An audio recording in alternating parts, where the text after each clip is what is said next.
ser bom no tênis é um conceito muito relativo. É muito relacionado ao ambiente que eu me encontro. Então, por exemplo, se eu fiz 5 aulas de tênis na minha vida e estou num grupo de pessoas que nunca jogaram tênis, para esse grupo de pessoas, eu sou bom no tênis. Eu vou ser melhor do que eles no tênis, porque eu já tenho mais experiência. Tá? Mas se eu fiz as mesmas 5 aulas e entro num grupo de jogadores que já jogam tênis há 4, 5 anos ou até mais, eu não vou ser bom no tênis. Ou seja, eu vou ter o mesmo nível, mas eu não vou ser bom. Então, esse conceito é muito relativo. Muita gente quer ser boa no tênis, mas boa em que contexto? É importante a gente conseguir definir isso para que a gente consiga estabelecer um objetivo. Então, por exemplo, se eu sou bom no meu clube, às vezes, por exemplo, eu sou um garoto de 12 anos, que no meu clube, ou na minha academia, ou no meu prédio, ou seja, onde eu pratique tênis, eu sou ali o que jogo melhor, ganho dos outros garotos da minha idade. Tá? Muitas vezes eu vou entrar na Federação Paulista e vou encontrar garotos melhores do que eu. É bem normal isso. Então, é outro ambiente. Então, o garoto ele se federa, às vezes ele entra lá na categoria 12 anos principiante e ele começa a conseguir mais vitórias, ele começa a conseguir vitórias constantes. Então, naquele ambiente, naquele grupo de jogadores do 12MP, ele é um bom jogador, ele é um bom jogador de tênis. E depois de algumas vitórias, alguns jogos, com um mínimo de 7 jogos, ele sobe para a categoria principal, que é a categoria 12 anos masculino. Tá? E ali, antes ele era muito bom, a impressão que ele tinha é que ele era muito bom, porque ele ganhava muitos jogos, e daí quando ele sobe para o 12 anos principal, ele começa a perder partidas, perde jogos na primeira rodada, coisa que ele não estava acostumado. Então, isso é sempre muito relativo, você ser bom, é sempre de acordo com o meio que você está inserido. E, por exemplo, eu jogo 14 anos e no Brasil eu sou muito bom. No Brasil, por exemplo, eu sou top 3 de 14 anos do Brasil.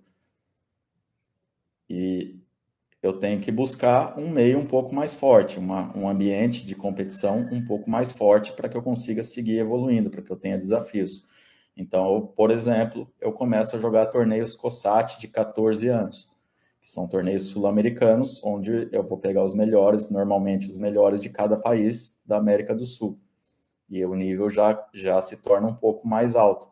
Então, às vezes, eu vou ser bom no brasileiro, mas não necessariamente vou me destacar no COSAT.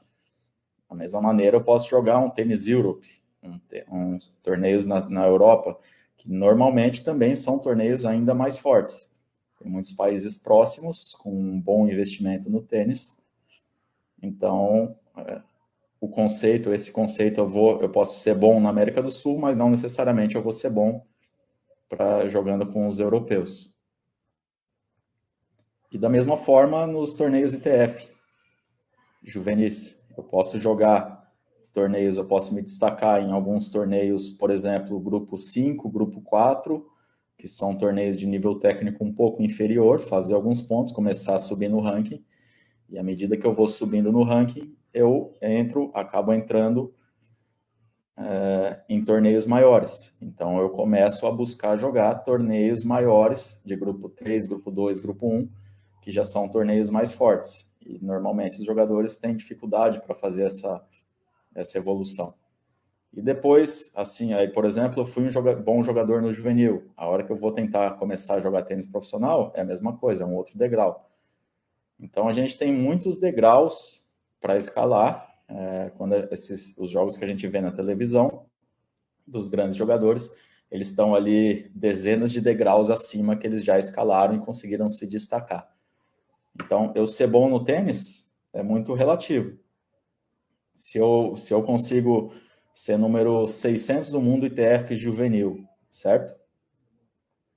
Eu vou jogar um nível razoável de tênis, mas dentro da minha região, do meu clube, provavelmente eu vou ser o melhor ou o segundo melhor. Então, na minha região eu sou bom, mas no mundo eu sou o número 600. Então, isso prova que esse conceito é muito relativo.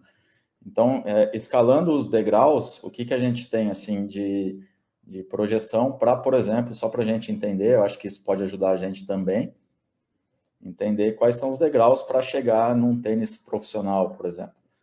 Então, eu jogo torneios, o caminho normal, tá? O caminho, normalmente esses jogadores que se destacam, que conseguem chegar ali entre os 100 primeiros do mundo, ele tem uma evolução muito natural. Não tem nenhuma, ele já vem tendo resultados desde sempre. Então ele já é um dos melhores ali do estado dele, por exemplo, nos 10 anos. Nos 12 anos ele já se coloca entre os primeiros do país, seja Brasil, seja qualquer outro país. Nos 14 anos ele já começa a se destacar também, ter bons resultados em torneios sul-americanos, 14, 16 anos. Nos 18 anos ele consegue jogar um nível ITF Júnior, consegue se colocar entre os melhores do mundo, joga os principais torneios do mundo. Depois disso ele começa a jogar, ele começa com 17 para 18 anos ali, ele começa a jogar alguns torneios profissionais. Se normalmente esses torneios hoje, os de premiação mais baixa, são os torneios futures de $15 mil. E na sequência, à medida que ele for subindo, entrar nas chaves principais, começar a ter bons resultados, ele começa a subir o ranking dele até ele conseguir entrar ali entre 600, 500 do mundo, e daí ele começa a jogar os qualificatórios de Challengers.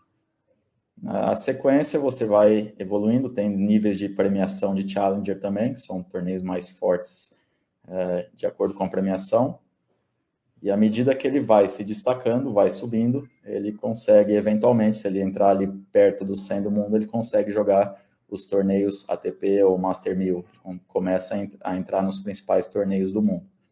Tá? Então, se a gente analisar, tem muitos passos, muitos degraus, cada uma dessas categorias diferentes, ela exige habilidades diferentes, ela exige um nível técnico, um nível mental, um nível físico, um nível tático e estratégico mais alto.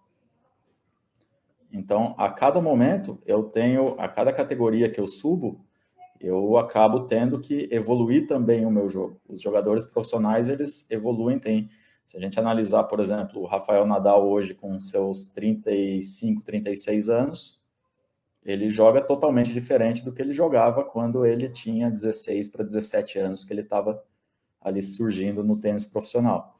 Ele era um jogador muito mais defensivo, jogava muito mais correndo e contra-atacando, e hoje ele, como ele já não tem tanta velocidade, não tem tanta jovialidade como ele tinha antes, ele busca ser mais agressivo. Hoje ele é mais forte fisicamente também, então ele busca ser mais agressivo para conseguir encurtar um pouco os pontos, economizar um pouco a parte física.